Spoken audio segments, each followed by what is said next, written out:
2-3 physio को दिखाया, कोई आराम नहीं मिला। जब तक गोली लेता था जब तक तो ठीक, फिर बाद में वही सीरियस पेन। आज हमारे साथ एक पेशेंट है जिसको काफ़ी लंबे समय से कमर में दर्द था, सियाटिका थी और दर्द इतना ज़्यादा था कि उसे सहन नहीं होता था। अलग अलग डॉक्टर को दिखाने के बाद ये ठीक कैसे हुए ये आप जानेंगे आखिर में। तो जानते हैं कि पेशेंट का सफ़र कैसा रहा दर्द के साथ। तो सबसे पहले आप अपना नाम और आप बताएं कि कहाँ से हैं और आपको ये तकलीफ़ कैसे हुई। नमस्ते डॉक्टर साहब, मेरा नाम प्रिंस है, मैं पुलिस लाइन में रहता हूँ।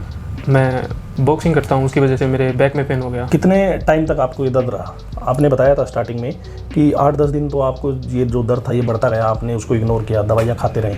उसके बाद फिर आपने डॉक्टरों के पास जाना शुरू किया। तो वो किन किन अलग अलग डॉक्टर को दिखाया आपने और उससे कितना आराम मिला? मैंने सबसे पहले 2-3 फिजियो को दिखाया जिन्हें मेरा ट्रीटमेंट किया, पर कोई आराम नहीं मिला। फिर मैंने सर्जन्स को दिखाया, मेरे पापा लेके गए थे वहाँ पे, तो वहाँ पे भी गोली दवाई दी। जब तक गोली लेता था जब तक तो ठीक, और फिर बाद में वही सीरियस पेन। यानी जब मैं फिजियो करवाई उससे इनको आराम नहीं मिला, जैसे इनके फादर भी बता रहे थे कि घर के नज़दीक ही है। और एक तो और फिजियो को दिखाया तो एक्सरसाइज से कुछ आराम मिला 5-10%, लेकिन उससे ज़्यादा इनको आराम नहीं मिला।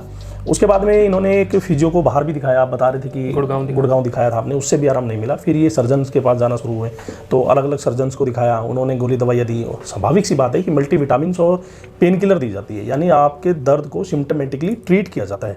ऐसा ही हुआ आपके साथ? जी डॉक्टर साहब। तो उसके बाद में फिर आपको आराम नहीं मिला? नहीं। ठीक है, तो फिर आप यहाँ कैसे पहुँचे? मेरे एक फैमिली डॉक्टर हैं जिन्हें मेरे को एसएमटी क्लिनिक रिकमेंड करी। यहाँ 11-12 सीटिंग में मुझे आराम आ चुका है। ठीक है, जैसा इन्होंने बताया कि किसी डॉक्टर ने, यानी इनके फैमिली डॉक्टर हैं, इनके घर वाले भी बता रहे थे, उन्होंने बताया था कि एक्यूपंक्चर करवाओ शायद उससे आराम हो जाए। और अब 11-12 सीटिंग हुई है इनकी, उसके बाद में अब आपको कितना दर्द बचा है? 5-10% ज़्यादा। 5 से 10%। बाकी ठीक है? आपके पैरों में दर्द आ रहा वो ठीक है? बाकी ठीक है। झंझनाहट हो रही थी वो? कुछ नहीं अब। और पीछे कमर में यहाँ इस साइड में दर्द हो रहा। आप खड़े हो जाइए, मैं इनको बताता हूँ। जो इनको दर्द आ रहा था वो पीछे यहाँ से निकल के और दोनों कुल्लों की तरफ से, ऐसे पैर की तरफ, ऐसे ऐसे पीछे की तरफ आ रहा था, जिसको आप बोलते हैं सियाटिका। अगर आपको भी इस तरह की कोई समस्या, जैसे ये बॉक्सिंग करते हैं तो इनको झटका लगा गेम के दौरान तो कमर में दर्द हो गया, ऐसे बहुत सारे लोग हैं जिनको वेट उठाने से, जिम में, या बहुत ज़्यादा तेज छींक आने से, कुछ लोग बोलते हैं जी रात को ठीक ठाक सोए थे, सुबह उनको तकलीफ हो गई। ऐसे अलग अलग हिस्ट्री वाले पेशेंट हैं जिनको शुरुआत होती है हल्के बैक पेन से, लेकिन जब उस पर हम ध्यान नहीं दे रहे, जैसे इन्होंने ध्यान दिया तो इन्होंने क्या गलती की, स्टार्टिंग में इन्होंने पेन किलर लेना स्टार्ट कर दिया, या जो स्प्रे वगैरह आती है पेन किलर वो लगानी शुरू कर दी। तो उससे क्या होगा कि आप सिम्टोमेटिकली अपनी बॉडी को ट्रीट कर रहे हैं, आपकी जो बैक पेन है उससे वो अच्छी तरह ठीक नहीं हो पाता, या आप ये कह सकते हो कि परमानेंटली क्योर नहीं हो पाता, हील नहीं हो पाता, कहीं ना कहीं वो कमी रहती है।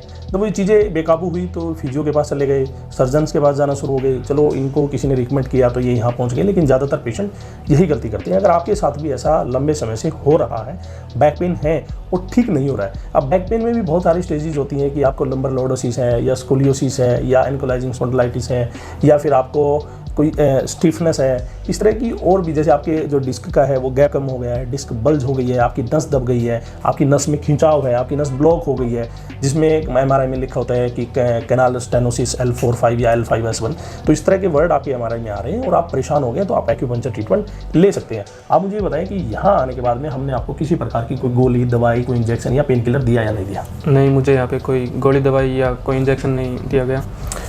हम जो ट्रीटमेंट करते हैं वो एक्यूपंक्चर और मैग्नेट थेरेपी से ट्रीटमेंट करते हैं, वो बिल्कुल नेचुरल है। उसमें हम किसी प्रकार की कोई गोली दवाई इंजेक्शन पेशेंट को नहीं देते हैं, बल्कि हमारे पास जो पेशेंट आता है वो दवाई खा के फिर ही आता है कि उसको आराम नहीं मिला, या वो दवाई ले रहा है तब तक ठीक है, जैसे ही दवाई छोड़ेगा उसकी तकलीफ फिर से बढ़नी शुरू हो जाएगी। और छोटी एज में ये बहुत कम है, बड़ी एज में ज़्यादा देखने को नहीं मिलता, क्योंकि आप कोई वेट उठाते हैं, जिम जाते हैं, या आपको किसी कारण से झटका लग गया, आपको इस तरह की समस्या है, तो उसके लिए ट्रीटमेंट बेस्ट रहेगा। आपको ये और बता देता हूँ कि इस जो थेरेपी है इसका कोई साइड इफेक्ट नहीं है, और साथ में आपको बीमारी कितने भी साल से हो तो आपको ये क्वेश्चन करने की ज़रूरत नहीं है कि सर मुझे 5 साल से है तो मैं ठीक हो जाऊंगा क्या, 10 साल से है। आप एक बार आके दिखा लीजिए, दिखाने के बाद में आपको हम बता देंगे कि टाइम कितना लगेगा, कितना टाइम लगेगा ठीक होने में, और ये कैसे कैसे ठीक होगी, कैसे कैसे उसका ट्रीटमेंट चलेगा। हमारी 2 ब्रांच है, एक हिसार में और दूसरी गुड़गांव में। Thank you.